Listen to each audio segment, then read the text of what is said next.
Welcome to the Rome Global Gateway Rome Book Club series called A Hell of a City, Dante's Inferno on the Road to Rome. My name is Ted Cachey, and I'm looking forward to reading Dante together with you and my colleagues, David Lummus and Chiara Sbordoni. Chiara is a faculty member based in Rome at the Gateway. Hi, I'm Chiara Sbordoni, and I'm faculty at the Notre Dame Rome Global Gateway. I'm grateful to Professor Ted Cachey for inviting me to join him and Professor David Lummus to read Dante's Inferno with you. Since 2014, the Notre Dame Rome Global Gateway has been a research, teaching, and learning center located at the heart of the Eternal City, just one block from the Colosseum. The Rome Gateway promotes and supports research opportunities for undergraduate, graduate, and postgraduate students, as well as faculty, and facilitates internships based in Rome in collaboration with academic centers and institutes on Notre Dame campus, as well as a wide network of local institutions. About 300 Notre Dame undergraduate students study at the Rome Gateway each year through one of its programs. I hope you will feel welcome to visit our website and register for our online events, and to plan on visiting the Rome Gateway and the Notre Dame Villa where our students reside on your next journey to Rome.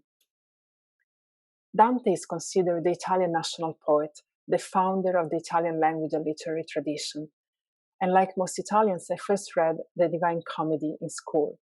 But it was when, for the first time, I read Dante in America, where the Divine Comedy has entered the canon since at least Henry Wordsworth's Longfellow's translation of the comedy in the 1860s, that Dante became central to my study interests, and especially in the lively intellectual environment that characterizes Dante studies at Notre Dame, where I taught a course on Dante's Inferno, and at the same time had the opportunity to learn from many expert colleagues. What has always fascinated me in the comedy is its multi-layered system of voices, places, and meanings, and the challenges that the poem poses to the reader to access all these different meanings beyond the literal surface. The Italian contemporary author Italo Calvino wrote that every rereading of a classic is as much as a voyage of discovery as the first reading. This is certainly true of Dante's comedy. Each new reading of it is indeed an intellectual journey through the medieval world of ideas that challenges us to reinterpret our own sense of the world and our own set of values. I'm very much looking forward to reading Dante's Inferno with you. While David and I are members of the faculty on the campus at Notre Dame, where we co-direct the Center for Italian Studies and teach Italian language, literature, and culture. Hi, my name is David Lummus. I work with Ted Cachey in the Center for Italian Studies, and I teach in the Department of Romance Languages and Literatures at Notre Dame. This past semester, Chiara Sbordoni and I collaborated on a class about the history and culture of Rome, so I think we'll be a great team of guides for you in this book club.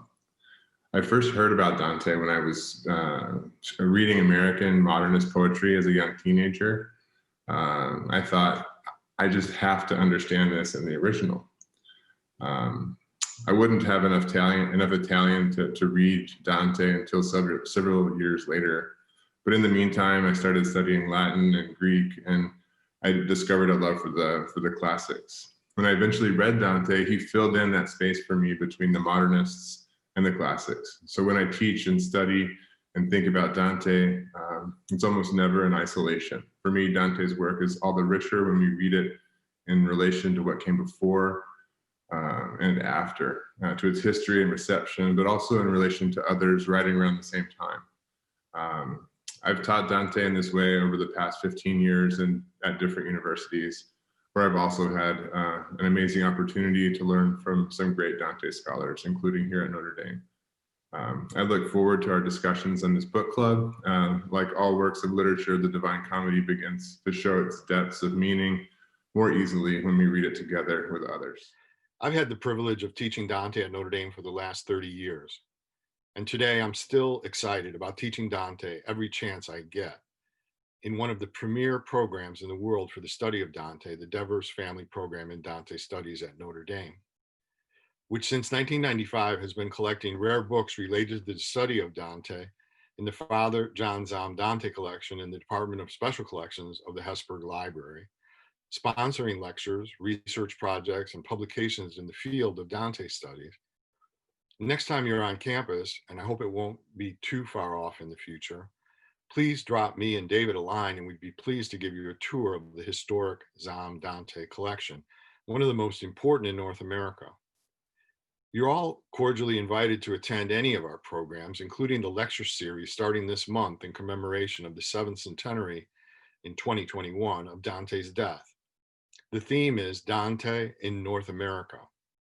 Please feel free to register for the lectures in the series or any of our Dante activities, which you can find featured on the website of the Center for Italian Studies at the University of Notre Dame. I'm really looking forward to reading Dante with you and to our discussions. As the Argentine author and modern classic Jorge Luis Borges said about Dante, the apex of literature, of all literature, is the Divine Comedy. And it is a book that everyone ought to read. Not to do so is to deprive oneself of the greatest gift that literature can give us. So I ask you, with Borges, why should we deny ourselves the pleasure of reading Dante?